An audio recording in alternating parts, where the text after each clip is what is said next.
ஒரு சின்ன பையன் ஒரு கார்டனுக்கு டெய்லியும் போவானாம். அங்க ஒரு ஸ்டோன் சின்னூண்டு ஸ்டோன பார்க்குறான். அதில வந்துட்டு சின்னூண்டு ஸ்டோன் தானே, அது என்ன நம்மள பண்ணிற போது, இல்ல இந்த கார்டனுக்கு அதனால என்ன தீங்கு வந்துற போதுன்னு நெனச்சுட்டு அத டெய்லி விட்டுட்டு போயிடுறான்.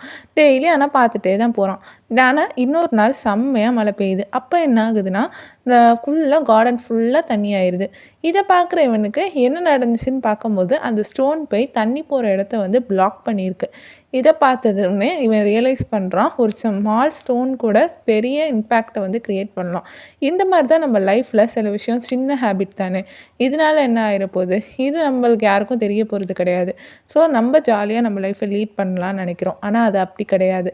எப்போதுமே வந்துட்டு நம்ம லைஃப்ப வந்துட்டு சின்னூண்டு விஷயமா இருந்தாலும் அத நம்ம மாத்தணும்னா, நம்ம கரெக்ட்டான டைம்ல மாத்துனா மட்டும் தான் நம்ம எந்த ஒரு ப்ராப்ளத்திலயும் சிக்கிக்க மாட்டோம். ஸோ சின்ன விஷயம்னு நெனச்சு எதையுமே இக்னோர் பண்ணிறாதீங்க. இன்னைக்கு சின்ன விஷயமா இருக்குது, நாளைக்கு என்னைக்கு வேணாலும் பெரிய விஷயத்துல வந்து நிற்கும். பாய்.